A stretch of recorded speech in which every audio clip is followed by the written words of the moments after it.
Irony सिर्फ सी you soon अम्मा में है, कह तो रही है कि वो मिलने आएगी लेकिन वो आएगी नहीं अभी। सी यू सून का मतलब होता है जल्दी मिलने आऊंगी, ठीक है वो, लेकिन अभी ऐसा कुछ है नहीं, उसको पता नहीं है कि वो मिलने आएगी भी या नहीं आएगी। तो आयरॉनिकल है ये चीज भी कि वो मिल पाएगी या नहीं मिल पाएगी। सेकेंड चीज उसने लास्ट में एक जो सिंबल्स बहुत सारे यूज किए हैं।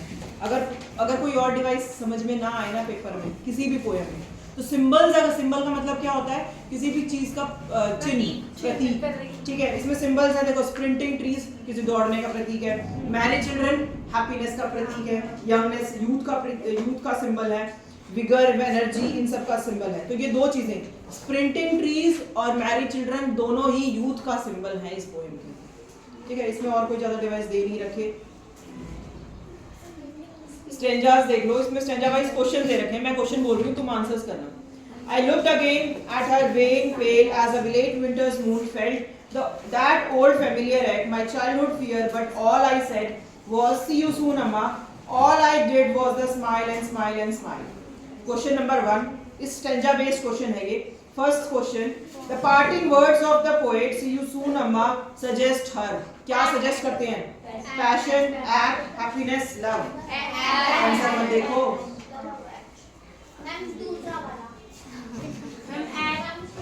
हैप्पीनेस ये तो सबको पता है कि पार्टिंग वर्ड्स दुखी देते हैं, दूर हम जब किसी से जाएंगे, बिछड़ के जाएंगे तो दूर दुखी देंगे वो।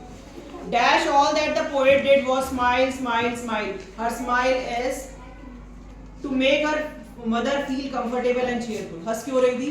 मदर कहीं रोए ना, इसलिए वो थोड़ी सी स्माइल दे रही थी अपनी मदर को।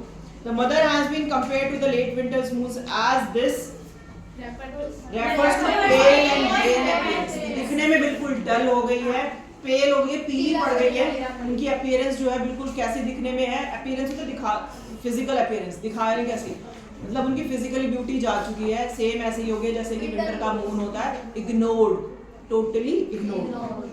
What kind of pain and ache that poet feels? कैसा दर्द महसूस कर रहा है पोएट?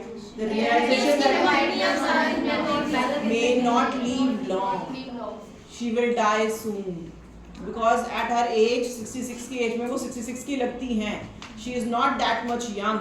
और कई लोग होते हैं जिनकी फेस मैच्योरनेस कुछ ज़्यादा ही होती है, रिंकल्स बहुत ज़्यादा जल्दी नजर आ जाते, कुछ होते हैं कि जो अपनी एज से काफ़ी छोटे लग रहे होते हैं। तो उसकी मदर 66 की एज की लगती हैं और उसे डर है कि कहीं जब वो वापस आए तो उसकी मदर ना हो। एक और ऐसे दे रखा है, चलो ये अनसॉल्ट है, ये बोलना। And realized with pain that she was as old as looked, but soon put that thought away and looked out at young trees sprinting, the married children spilling out of their rooms. But after the airport security check, stands a few yards away. Question number 1, why did the poet look out of the window?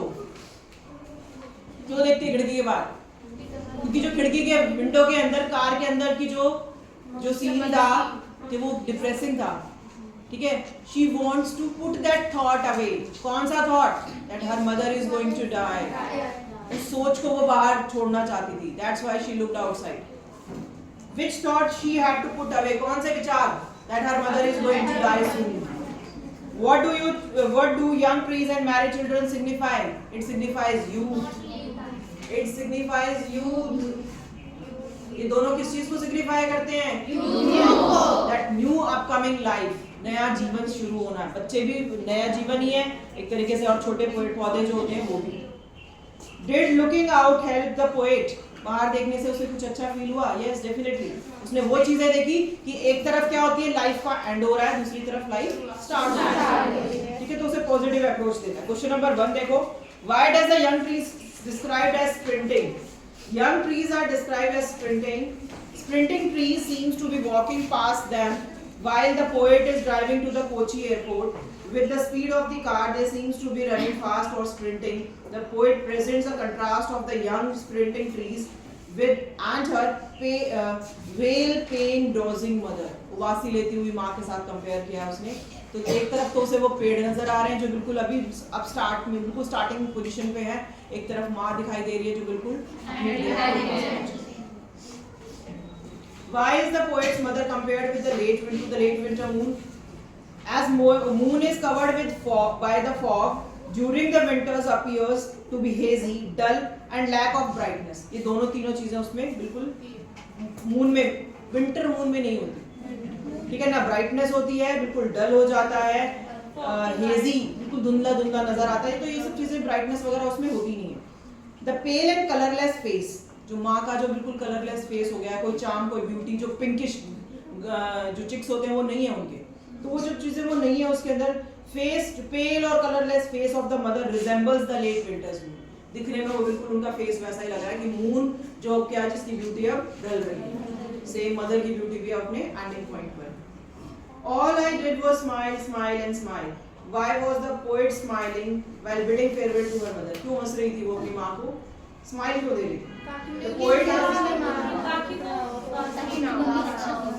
यहाँ पे एक word लिखा है conceal, तुम्हारे लिए एक easy word है hide. Hide होता है छुपाना, ये कंसील भी छुपाना ही होता है।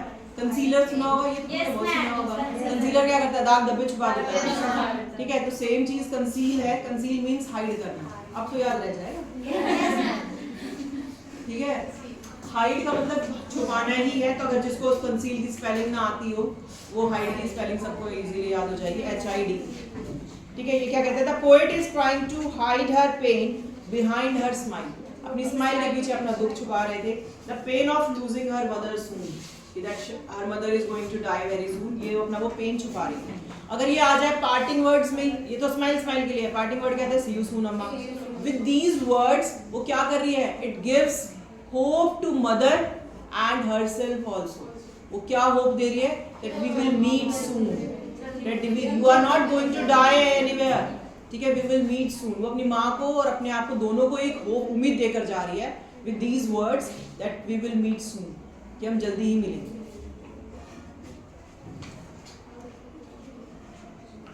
मेरे ख्याल से इसमें ना जो सबसे इंपॉर्टेंट क्वेश्चन वो यही है, ट्रीज प्रिंटिंग वाला एंड देन लेट्स विंटर, ठीक है, ये जरूर करना है। एंड पार्टिंग वर्ड्स, वैसे तो एनसीईआरटी के क्वेश्चन भी बोले हैं मैंने तुम्हें हमेशा ही। इस पोएम के 5 एनसीईआरटी के क्वेश्चन है, पांचों ही इंपॉर्टेंट है। पांचों में से एक तो ये ट्रीज प्रिंटिंग है, दूसरा लेट विंटर्स मून है, तीसरा पार्टिंग वर्ड्स है। और फर्स्ट क्वेश्चन जो दे रखा है, व्हाट वाज द पेन और एक्ट द पोएट फील्स, वो पेन और एक्ट भी वही है हमने जो भी डिस्क्राइब किया, that she is going to lose her mother very soon, यही उसका दर्द है। नेक्स्ट पोएम देखो, थोड़ी इंपॉर्टेंट है ये पोएम और कॉम्प्लिकेटेड भी है, एज सच इतनी सिंपल नहीं है जितनी कि हमने अभी ये वाली डिस्कस की। इसके जो पॉइंट्स दिए हुए ना, इस पॉइंट्स में मैक्सिमम क्वेश्चंस के आंसर्स हैं। सपोर्ट में जो क्वेश्चंस में पॉइंट दे रखे हैं, क्वेश्चंस के आंसर्स हैं। मैं एक बार शुरू से पढ़ रही हूँ। अकॉर्डिंग टू द, अच्छा पहले तो बताओ name of the poem.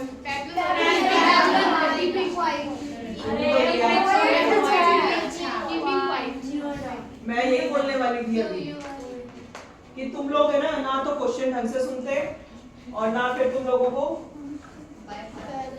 Paper पे ढंग से पढ़ लेना। पेपर में दोनों ही पूछते हैं, पोएट का नाम और पोएम का। दोनों ही पूछते हैं, डेफिनेटली पूछा जाता है बहुत। अगर एक, वैसे तो कह रहे 1 नंबर में ही पूछा जाता है, 2 नंबर में रेयर क्वेश्चंस होते हैं ऐसे, बट ज्यादातर में पोएट का नाम जरूर पूछा गया होगा।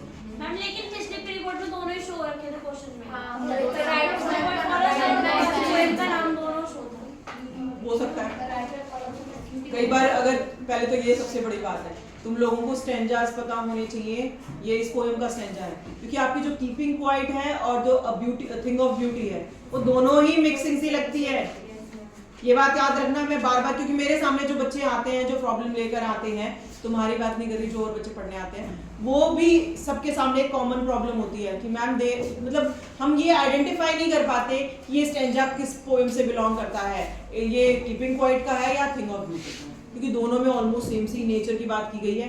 तो लगता है कि कंफ्यूजिंग है, कि समझ नहीं आ रहा कि दोनों में से कौन सा किसका है, लेकिन 2 बार पढ़ोगे पोएम को तो अपने आप आ जाएगा क्लियर, ठीक है।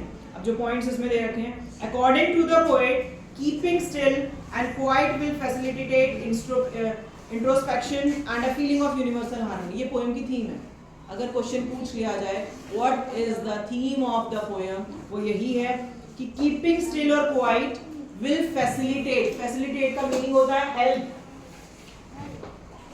कि ये चीजें कहता है कि अगर हम कीपिंग स्टिल हो जाएं और क्वाइट हो जाएं, शांत हो जाएं, तो ये दोनों चीजें किस चीज के लिए हेल्प करेंगी, इंट्रोस्पेक्शन। ये स्पेलिंग की, इसकी तो स्पेलिंग रट क्या 6 बार लिख लो कॉपी में, इंट्रोस्पेक्शन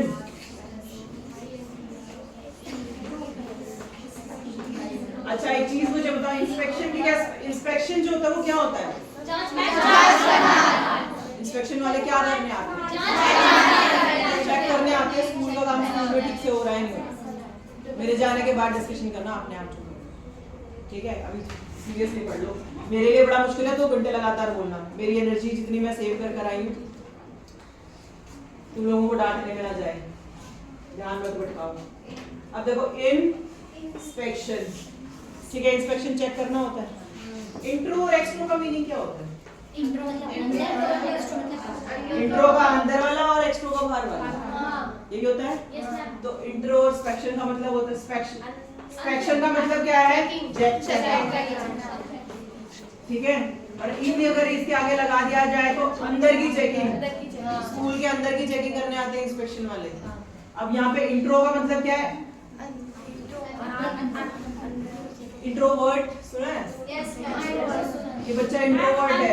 आदमी के ज्यादा ना बोलने वाला, इंट्रोवर्ट वो अंदरूनी मतलब अपने अंदर की बातें अपने अंदर ही रखे, वो किसी दूसरे के साथ अपनी बातें शेयर ना करे, वो इंट्रोवर्ट है।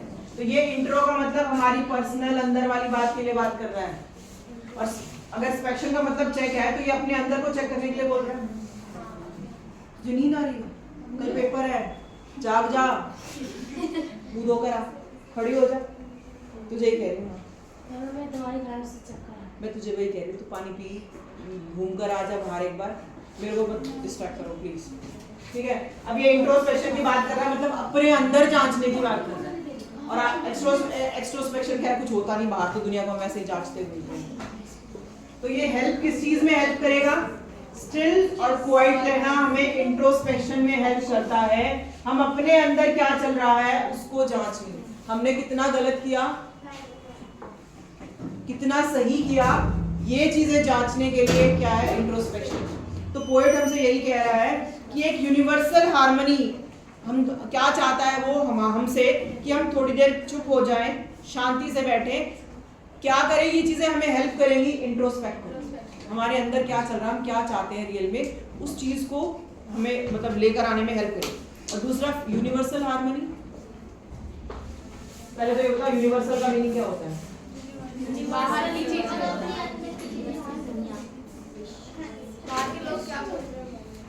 यूनिवर्स का मतलब क्या है? ब्रह्मांड, पूरा वर्ल्ड, ठीक है? अब देखो इंसान की पहुंच इतनी ज्यादा हो गई है, हम लोग हर जगह लड़ने को तैयार हैं। आसमानी लड़ाई हो रही हो, जमीन पे लड़ाई हो रही हो, या पानी के अंदर लड़ाई, हम हर चीज पे लड़ लेते हैं। समुद्र के भी बंटवारे हो रखे होते हैं।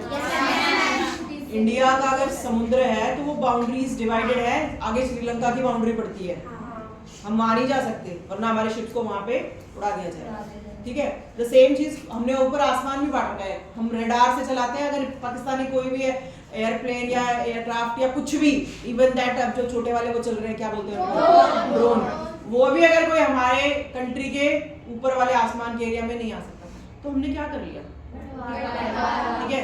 तो वो यूनिवर्सल हार्मनी की बात कर रहा है, यूनिवर्स की बात कर रहा है, पूरे ब्रह्मांड की बात कर रहा है। और हार्मनी होता है, वैसे तो हिंदी में बोलते हैं सौहार्द्र, ठीक है? ये क्या कर रहा है? एक कहता है दिल से दिल की फीलिंग, दिल से दिल का जुड़ना, ठीक है? तो ये क्या कहता है कि हम सिर्फ अपने बारे में ना सोचे, सिर्फ इंडिया के बारे में ना सोचे, सिर्फ दिल्ली के बारे में ना सोचे, हम पूरे यूनिवर्स के बारे में सोचे। क्योंकि जो ऐसी चीजें हैं जो नेचर से रिलेटेड है, ये किसी एक को इम्पैक्ट नहीं करती, किसी एक कंट्री को इम्पैक्ट नहीं करती, पूरे वर्ल्ड को इम्पैक्ट करती है। अगर हमारे यहाँ पे हम लोग परमाणु बम हमारे यहाँ अटैक हो रहे हैं, तो उस चीज का असर सिर्फ हम पे नहीं पड़ेगा, पूरे वर्ल्ड, पूरे एटमॉस्फेयर पे पड़ेगा, ठीक है? अगर कहीं भी बॉम्ब ब्लास्टिंग हो रही है, जो युद्ध हो रहे हैं, उसका असर पूरा का पूरा ओजोन लेयर के ऊपर छाप के गिरा है। और ओजोन लेयर में कहाँ कौन सी कंट्री के ऊपर जाके छेद हो जाएंगे वो पूछ के थोड़ी ना होंगे, ठीक है? तो वो कहीं भी हो सकते हैं, उसमें होल होने, उसका असर किसी पे भी पड़ सकता है। तो वो ये मान के चले कि हम लोग क्या है, सारे के सारे इंटरकनेक्टेड हैं। तो यही कहते हैं यूनिवर्सल हार्मनी के बारे में सोचे, इंट्रोस्पेक्ट करें कि हम क्या गलत और क्या सही, ठीक है? ये सबसे मेन थीम। इस दोनों वर्ड को तो रट लो, इस पोएम में कोई भी क्वेश्चन आए इनको जरूर लिख लेना, समझ आ गई बात? इस पोएम का कोई क्वेश्चन आ जाए, पहली लाइन में ये जरूर लिख देना, the poet talks about the introspection and universal harmony, ठीक है?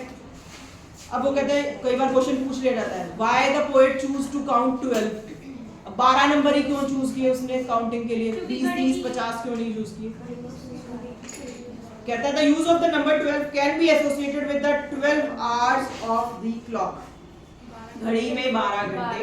दूसरा number of months in a year, completion of a cycle, जो एक पूरा मतलब 12 घंटे रोज के 24 आवर्स। और दूसरा उसके बाद क्या कहता है 12 महीने 12 मंथ्स, जो पूरा एक सर्कल खत्म करता है। हमारे अर्थ क्या करती है, अर्थ 2 चक्कर लगाती है, ठीक है। पहला चक्कर अपने एक्सिस पे, दूसरा चक्कर सन के राउंड, ठीक है।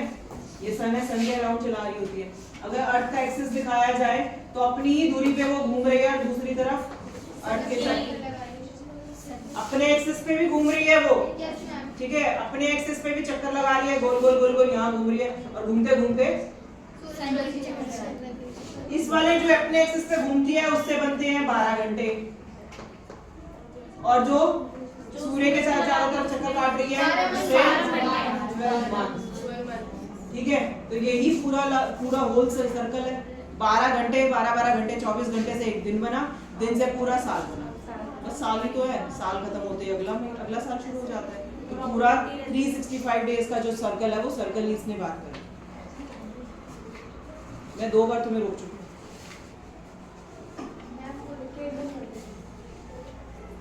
फिर नेक्स्ट क्वेश्चन जो पूछा जाता है, poet says that the silence will be exotic. Question क्या आता है इस पोएम से related, what does the poet mean by exotic? Exotic का मीनिंग क्या है? तुम्हें शायद लिखवाया भी हुआ है जिन्होंने किया होगा काम। What does the poet mean by exotic? Exotic का मीनिंग क्या है? एग्जॉस्टिक मोमेंट है एक ऐसा क्षण जो कभी पहले नहीं आया, एक ऐसा पल जो कभी लाइफ में हमने पहले नहीं जिया, ठीक है। क्वेश्चन आता है ये पूरा, what does the poet mean by exotic moment?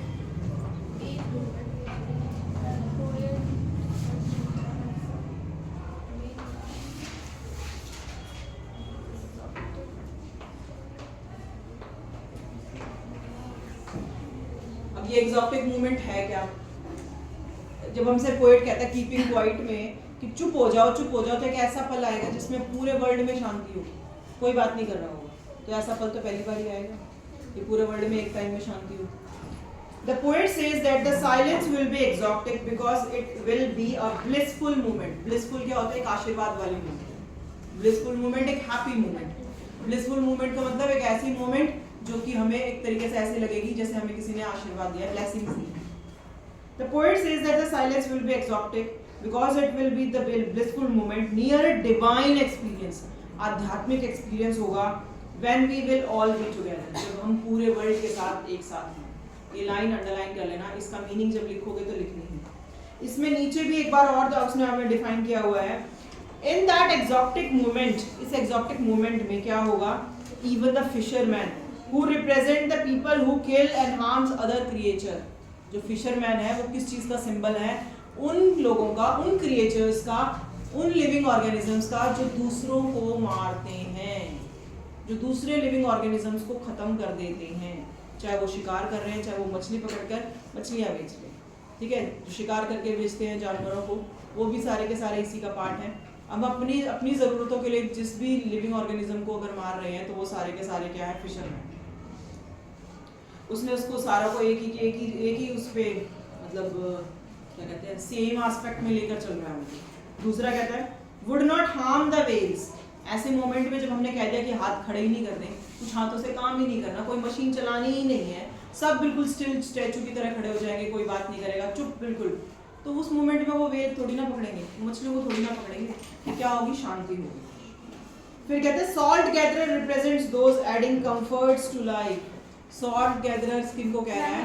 जो लोग अंदर मतलब जो अपनी लाइफ में कंफर्ट लेकर आने के पीछे इतना दौड़ रहे हैं कि वो अपने हाथों तक को नहीं देख पा रहे हैं क्योंकि हाथ जल गए हैं, छाले पड़ गए हैं उनके हाथों में।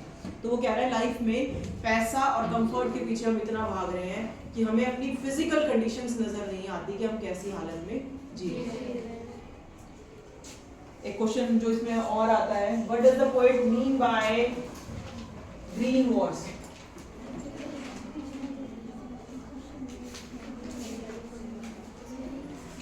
क्या है ग्रीन वॉर्स का मतलब? बोलो। War against nature, war against forest, war against wild animals. देखो नेचर से सबसे ज्यादा कनेक्टेड एनिमल्स ही हैं, ठीक है? तो नेचर प्लांट से बनती है। कहता है by green war the poet means waging war against the green zone. Green zone का मतलब क्या है? That is forest exploitation of nature by human being. हम प्रकृति का जो शोषण कर रहे हैं, एक्सप्लॉयटेशन कर रहे हैं। एक्सप्लॉयटेशन क्या होता है?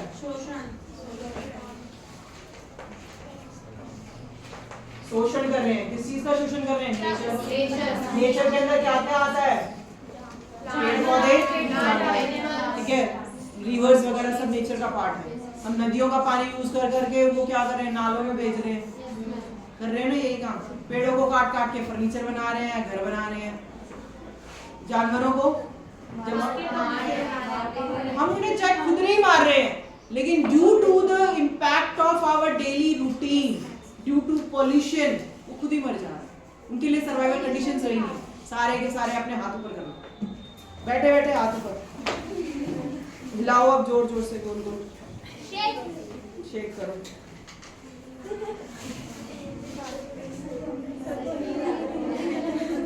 जोर से हंस लो।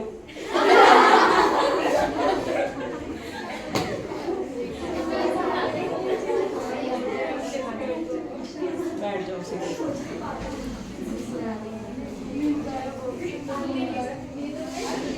अब सुनो, एक्सप्लॉयटेशन की बात कर रहा है। एक्सप्लॉयटेशन करने वाले ह्यूमन बीइंग ही है, अब जगाना उन्हीं को ही है उसे।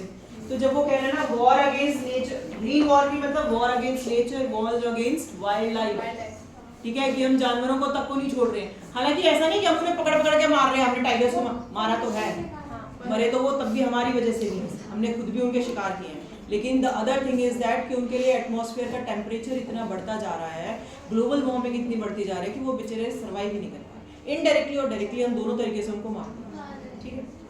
उसके बाद जो रेडिएशंस होती है ना प्लांट, ये सॉरी नेटवर्क्स की, जो खंभे लगाए जा रहे हैं जहाँ पे फोन नेटवर्क्स के लिए, मोबाइल नेटवर्क्स के लिए, उन नेटवर्क्स की वजह से जो रेडिएशन मिल रही है, रेडिएशन से बहुत सारे लोग, बहुत सारे जानवर, पक्षी खासतौर पे, हमारे लिए भी है वो रेडिएशन। कैंसर के पहले इतने केसेस नहीं आते थे, वो रेडिएशन की वजह से कैंसर के केसेस। हालांकि कुछ लोग ऐसे जिन्होंने कभी कोई फास्ट फूड खाया नहीं होगा, ठीक है, उनको भी कैंसर है, वो जस्ट बिकॉज कि वो खा नहीं रहे हैं, लेकिन वो कैंसर हमारे अंदर रेडिएशन के रूप में पहुंच गए। कुछ की बॉडी उसको झेल जाती है, कुछ की नहीं झेल पाती, लेकिन रेडिएशन की वजह से मैक्सिमम कैंसर केसेस अब आ रहे हैं। अगला कहता है, अब उसने पूछा war with gas and war with fire का क्या मीनिंग है। लाइन दे दी, मान लो ये वाला स्टैंजा आ गया, पूछा what does the poet mean bye war with gas और वॉर विद फायर। आज के टाइम पे जो लड़ाइयाँ होती है ना, वो तलवार वाली लड़ाइयाँ नहीं होती, न्यूक्लियर बॉम्ब्स वाली लड़ाइयाँ होती है, आमने सामने वाली लड़ाई नहीं होती, ठीक है। मिसाइल्स डाल दी उसके ऊपर, वहां से तो वो एक तो जब वो डाली जाती हैं तो उसमें से एक तो गैस प्रोड्यूस होती है जो हार्मफुल होती है, एंड दूसरा या तो वो आग जला देती है। जहाँ भी ब्लास्टिंग होगी वहाँ आग लगेगी और आग से गंदा धुआं निकलेगा। तो ये वॉर विद गैस और वॉर विद फायर ही तो होगी। समझ में आई मेरी बात? वो क्या कह रहा है, द वॉर विद फायर और वॉर विद गैस से उसका मीनिंग है the war in which exploit, जो यूज कर रहे हैं एक्सप्लॉयटेशन के लिए, वो क्या यूज कर रहे हैं, एनिमेशन कैसी है, हथियार कैसे हैं, they are using atom bombs, missiles, ठीक है। वॉर में कैसी चीजें यूज कर रहे हैं, missiles and atom bombs that are very harmful for our nature. The poet means the new weapons, ठीक है, जो न्यू वेपन्स हैं, जो न्यू एनिमेशंस हैं, वो कैसी हैं, खतरनाक। मास डिस्ट्रक्शन, एक दो आदमी को नहीं मारती, हजारों की संख्या में। Like Wars with atomic and nuclear bomb and war with chemicals. आजकल ये लड़ाइयाँ भी बहुत हैं, केमिकल वॉर बहुत ज्यादा है। जो कोविड आया वो क्या था,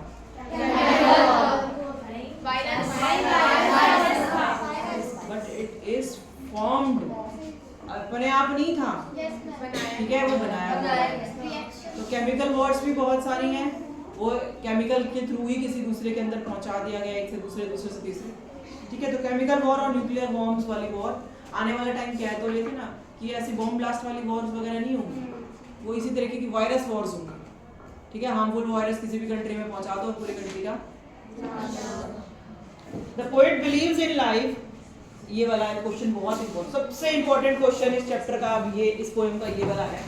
what does the poet mean by total inactivity?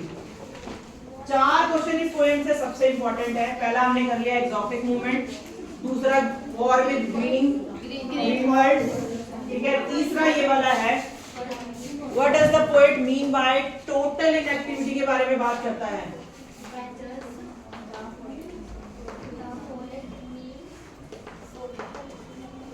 Total inactivity, total inactivity का मतलब क्या है? हमसे क्या कह रहा है? काम कुछ छोड़, सब कुछ छोड़ छाड़ दो, कोई काम मत करो और घर बैठ जाओ। खाने को कहां से मिलेगा? बिना काम किए तो कोई अर्न नहीं कर सकता ना, उसके लिए तो काम करना जरूरी है। तो ये लिख लो कहीं पेज। मेरा ना ऐसा मन करता है, मेरा दिमाग खराब है कि मैं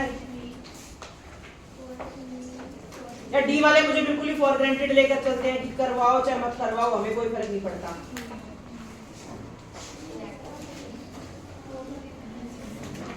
अभी भी किसी को अगर इंटरेस्ट नहीं है पढ़ने में, यू आर टोटली फ्री। मैं किसी को कुछ नहीं कहूंगी, चाहे ई वाले भी हो, जिसको नहीं पढ़ना बेशक जाओ बाहर। मैं बोल देती हूँ पीटी कोई नहीं रोकेगा, तो मैं वहां आराम से ग्राउंड में बैठूं।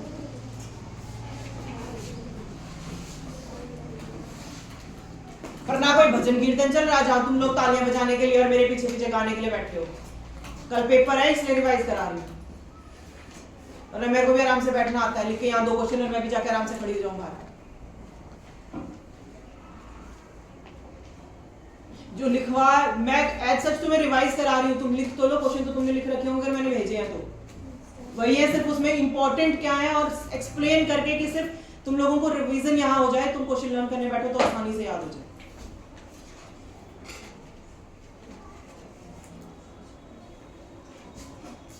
टोटल इनएक्टिविटी का मतलब है वो क्या चाहता है हमसे, वो उन एक्टिविटीज को बंद करने के लिए कह रहा है जो कि नेचर के लिए डिस्ट्रक्टिव है। ये नहीं कह रहा कि हमें सारे काम काज छोड़ दो, बिना काम किए तो कुछ होगा नहीं ना, कोई चीज आगे बढ़ेगी नहीं, हम कहां से सरवाइव करेंगे। लेकिन वो इनएक्टिव उन चीजों को करने के लिए कह रहा है जो कि नेचर के लिए हार्मफुल है, जो हमारे लिए हार्मफुल है। अब क्या कहता है? The poet believes in life, वो लाइफ में बिलीव करता है, वो ये नहीं कह रहा कि सब मर जाओ। So he is against total inactivity, वो टोटल इनएक्टिविटी के अगेंस्ट में है, फेवर में नहीं है। He only wants to interrupt. Interrupt का मीनिंग क्या होता है?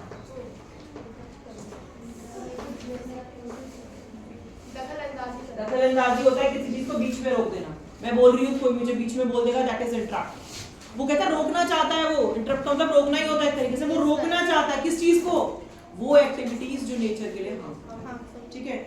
he wants to interrupt the sad cruel activities of the world. cruel activities कौन सी हैं? cruel activities वो हैं जो पोल्यूशन कर रही है ना। फैक्ट्रीज हैं जिनमें धुआं निकल रहा है, जो एयर को बिना प्योरीफाई किए आसमान में वैसे ही छोड़ देते धुएं की शेप में। पानी को बिना प्योरीफाई किए नदियों में भेज दिया जाता है, नदियां पोल्यूटेड हो रही है। तो वो उन एक्टिविटीज को कह रहा है कि they are cruel activities, they are sad activities, वो उन्हें रोकने के लिए बात कर रहा है। जो क्रिमिनल एक्टिविटीज हैं, जो टेररिस्ट एक्टिविटीज हैं, वो उन्हें रोकने की बात कर रहा है, ठीक है। वो बॉम्ब ब्लास्ट को रोकने की बात कर रहा है, वो एक्टिविटियां जिससे किसी को खुशी नहीं मिलती, वो उनको रोकने की बात है। सिंपल। अब ये जो उसने कहा वीकेंड, एक क्वेश्चन जो चौथा क्वेश्चन, 3 क्वेश्चन बता दिए थे, ठीक है। तो ये लिख लोगे टोटल इनएक्टिविटी का मीनिंग क्या है? He wants to stop the cruel and sad activities that are going in our life, ठीक है। He is not against life, he is in favour of life, लेकिन वो रोकने के लिए किसको कह रहा है? Cruel and sad activities. तुम्हारे लिए 2-2 नंबर के ही क्वेश्चन आएंगे, ठीक है। और पोएम वाले तो 1-1 नंबर के भी आएंगे स्टैंजा के। अगर ऐसा कोई क्वेश्चन एक लाइन में आया तो इतना ही लिखना है तुम्हें सिर्फ, he wants to stop the cruel and sad activities। Total activity का मीनिंग यही है। 2 नंबर के लिए आगे देख लाइन और एक्स्ट्रा लिख देना, कौन सी एक्टिविटीज को मना कर रहा है। कुछ भी मुश्किल नहीं है, 2 नंबर के क्वेश्चन में 3 लाइनें लिखनी है, बहुत ज्यादा मारामारी वाला काम नहीं है। और अगर 1 नंबर का तो एक ही लाइन में लिखना है सीधा, he wants to stop the cruel and sad activities। हो गया यार, बोलना मेरे साथ है। और ये क्वेश्चन पेपर में जरूर आएगा, मैंने नहीं सेट किया, ये मत सोचना, ठीक है। प्री बोर्ड का पेपर बाहर से ही बनकर आता है, हम लोग नहीं बनाते। मतलब अपनी कमेंट्री दिए बिना रह नहीं सकते, तैयार बैठे रहते हैं, है ना। चेक तो यही होगा, तो कुछ भी लिख के जाएगी और मैं नंबर दे दूंगी। प्री बोर्ड में नहीं आते। अरे वो ऑब्जर्वर थी, वो पेपर चेक करने नहीं आए। ऑब्जर्वर ये देखने आते हैं कि पेपर सही से कंडक्ट हो रहा है ना, चीटिंग मीटिंग तो नहीं चल रही, टीचर तो आके कोई बता नहीं रहा, रिजल्ट फेयर जाएगा या नहीं जाएगा, ठीक है। अब जो सबसे इंपॉर्टेंट तो टोटल इनएक्टिविटी वाला है। चौथा क्वेश्चन और रह गया, what does earth can teach अस।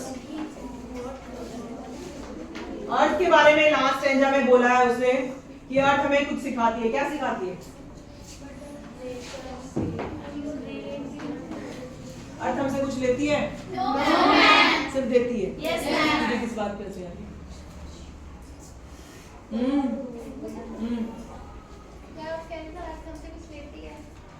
उसने क्या बात की? We can learn a lot from nature. Nature से हम बहुत कुछ सीख सकते हैं।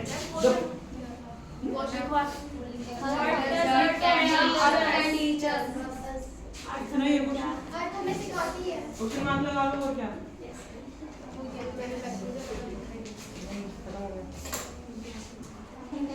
मैं ये नहीं कह रही क्वेश्चन यही आएगा, मैं कह रही क्वेश्चन की लैंग्वेज में कुछ भी बना के दे सकता है। क्वेश्चन में वो पूछ सकता है कि यहाँ पे मैंने टीच की जगह वो lesson, what lesson earth can give us, ठीक है। क्वेश्चन की लैंग्वेज घुमा फिरा के देगा एग्जाम में, लेकिन आंसर वही रहना है, अर्थ हमें क्या सिखा रही है, अर्थ हमें क्या शिक्षा देती है, कुछ भी है। अब क्या कह रहा है, the poet involves the symbol of mother earth to reinforce the idea. Reinforce क्या होता है? किसी चीज को बढ़ावा देना। हमें बढ़ावा देने के लिए क्या कहते हैं, एक आइडिया है that there is wisdom and activity in tranquillity and peace. बुद्धिमानी किसमें है? शांति में। ट्रैंक्विलिटी क्या होते है? पीस। शांति को ही ट्रैंक्विलिटी कहा जाता है। कहते हैं एक्टिविटी इन ट्रैंक्विलिटी, काम करो। इस जो ये लाइन दी हुई है ना, there is wisdom and activity in tranquillity. Activity करो, काम करो, लेकिन पीसफुली। ये ट्रैंक्विल वर्ड यूज नहीं, किसी को याद नहीं रहता तो उसके आगे पीस लिख लो, ठीक है। ट्रैंक्विल का मतलब पीस ही होता है, आगे लिखा भी हुआ है, एंड पीस। ट्रैंक्विल, शांति से कोई काम करने को ट्रैंक्विल कहा जाता है। अगर तुम्हें सिंपल सा याद करना है, there is wisdom and activity in peace, ठीक है। विजडम होता है बुद्धिमानी। बुद्धिमानी किसमें है? किसी भी काम को पीसफुली करनी, लड़ाई झगड़े में। The earth is calm and soothing. अर्थ बहुत काम है, बहुत पीसफुल है और सूदिंग भी है। हर चीज, पता हमारी जितनी भी बीमारियां हैं उन सबका इलाज अर्थ के पास है। नेचर में कितनी सारी जड़ी बूटियां हम लोगों को पता नहीं है, लेकिन हर चीज को क्योर कर सकती है। नेचर हर चीज को क्योर कर सकती है, बचा सकती है, ठीक है। तो जितनी भी बीमारियां हैं वो हमारे कारण से ज्यादा बढ़ रही हैं। अर्थ के पास तो हर चीज का ट्रीटमेंट था। एनिमल्स को कोई ट्रीटमेंट लेके जाता है, ये बीमारी है इसको, वो खुद सारे सब चीजें अर्थ से ही वो अपना ट्रीटमेंट खुद कर लेते हैं। जो आदि मानव था उसको किसी ट्रीटमेंट की जरूरत थोड़ी ना थी, सारी चीजों का, जड़ी बूटियों का इलाज, वही सब कुछ उनके पास था। तो कहता है earth is calm and soothing, things appear to be dormant but are constantly active. एक लाइन आती है पोएम में जहां वो कहता है it appears to be dead. Poem NCERT है किसी के पास? It appears to be dead later proves to be alive, ऐसी कोई लाइन है।